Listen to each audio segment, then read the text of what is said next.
So, more reasons. Let's see what we have here. Transformation. From an idiot into a fish. Wait, what? A drunkard? A witch? Okay, so these are the layers. So you're transforming from a buffoon, right? A fucking idiot.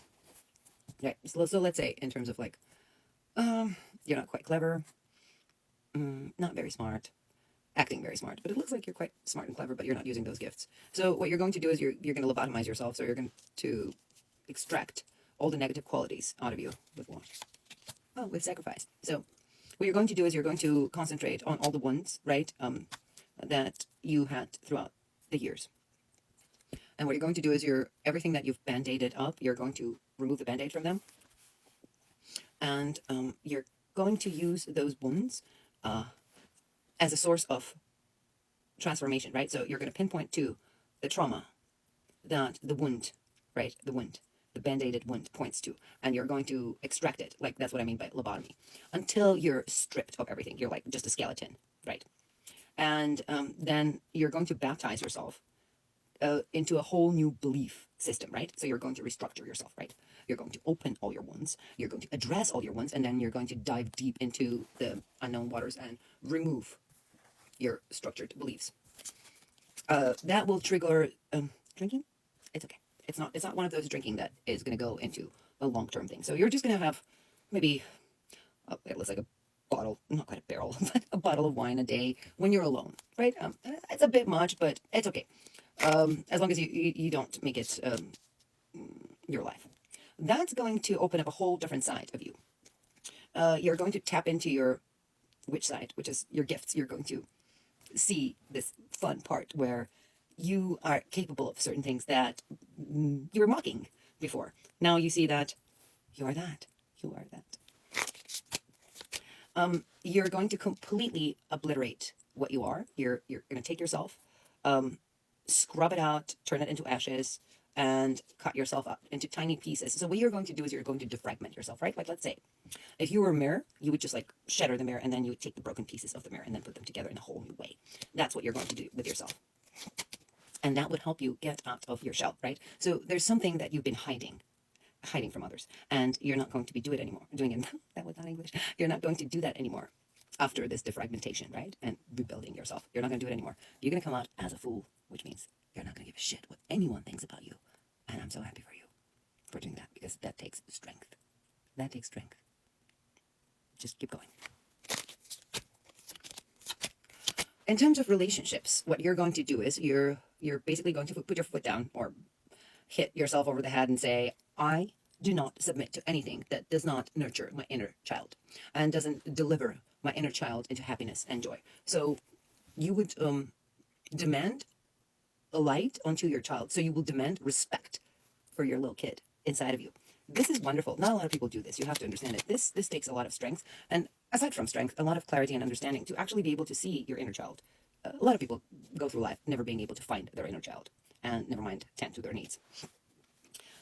What you're going to do is you're going to take the destructive part of you, the negative aspect of you, which is, you see, most of the times, combativeness is not negative, but in this case it is, because what's happening here is that your negative aspect is acting as a brainless, fleshless, like a skeleton that's drumming away, marching into the front lines, leading you somewhere. So your negativity, that actually strength is attached to it. What you're going to do is you're going to cut it completely. You're going to uproot it completely.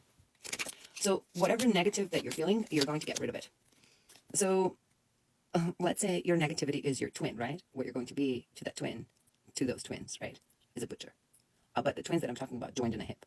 You are joined in a hip with your negativity, and you have to be a butcher, your own butcher. And you're going to do just that. You're going to have help from your ancestors. And the ancestor that's connected to you, that's going to help you with this process, is a woman who was connected to nature. So she was someone who always talked about the cycle of life, or of death and rebirth, or death and being born. I don't know what structure you're in or what religious concept you are born into, but it could be rebirth, or it could be like always talking about someone passing and someone being born, right? Or if you're a Hindu, you will be speaking about reincarnation, whatever it is, right? Now, this person was always able to overcome themselves, and strangely so, with religious structure. So you might not have been aware that this woman was singing to the tune of Christian religion, but she was. Well, actually, it's not telling me Christian religion. Forgive me, it's not Christian religion, it's any religion. Some kind of religious structure. This woman was part of some religious structure, and she held it close to her heart. And it was some kind of something that she went to in solitude, and she found peace, serenity in it. Funny thing is, this woman also had this gift of manipulation, but to a whole new, different level, which is esoteric knowledge to manipulate. Which is, she could use mind over matter. She was able to, she would, let's say, she would cook, right? She would be in the kitchen cooking some dish for the family, but at the same time, unaware of it, she would be performing some kind of spell. And what she did was, what her main aim in that aspect was to get rid of the man and within the family, right? Within the structure of the family. It could be relating you, relating your mother, relating your grandmother, or someone else who were there just for lust. So she would punish them. She would punish them by feeding. She would feed them. So this is crazy. So this would be like magic that was not intended, but actually at the same time worked because it was done through feeding. So she would feed them. So this is a woman who would cook for the family. Let's see what else is there. Presently, you're trying to navigate some relationship that you're in, right? So you either just got married or just moved in with a person, and you're trying to maneuver this space, and it's quite, you find it quite difficult, but somehow you come out of it with your creativity.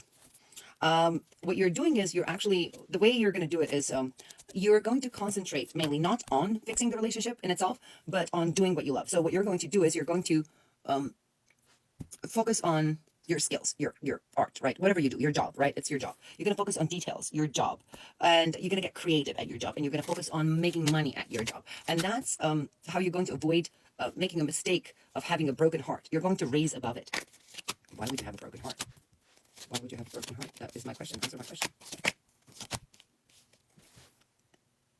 Because, okay, so it could be that this man does not want to, or this person doesn't want to have a child, and that's a burden for you because you wanted to have a child, right? Or maybe this person wants to have a child, and that's a burden for you, and you don't want to have a child. Whatever, it would be the point of the conflict in the relationship, right? And then you will have to learn how to not give in to your fears, because that will deprive you, that will make you perform poorly at your job. So financially, you will perform poorly. So your energy would be directed to this conflict of should I or should I not have a baby, and then how you would know is like basically it looks like you will get the email or a letter or whatever it is, some kind of notification from where you get finances from, so where you get your paycheck, it could be your job, where they said that you're not performing well. It looks like you're neglecting certain things and you're making mistakes, and you personally feel like you're being burdened because you have to fight this man's needs, right? And this man is quite impulsive. Look, I'm not saying this is a bad man. A lot of people are impulsive, right? And we have to cut that slack. You have to understand. No one's perfect. Everybody has their own issues. We all have to, at some point in our life, bend over backwards to make someone comfortable, to make something work, right? So I'm not saying you're doing a bad thing, but what I'm saying is like it's interfering with your financial stability. So it might get in the way. You're a great hostess. You're a great hostess. You're like a center of the party, right? You're the center of attention. Like you're a giver. You're interesting. You entertain people. The world is giving you. The world is teaching you how to navigate through conflict with clarity and diplomacy and get out of interesting, difficult situations. Successful, like a businessman. You're a businesswoman. You're wonderful. You are amazing at figuring out how to fight the fights that, for some people, are difficult to understand how to come out of successful. So you can win a battle that is unwinnable. You are able to succeed where everyone else fails because you're able to see the touch of a human's soul and mind. So your perception is able to see through farther into someone's psyche and figure out what exactly is it that they want. Why are they saying what they're saying? Why are they doing what they're doing? You have this gift. And this is what got you out of the poverty, out of the standstill. You didn't always have money, but you do now. And right now, you need to take a break from the argument with your partner. You're having an argument with your partner. You need to stop that. Pay attention to the details. And the details are What is it that driving you into being a recluse, like where you want to retreat and not pay attention to your spouse or partner when you're angry? What is it?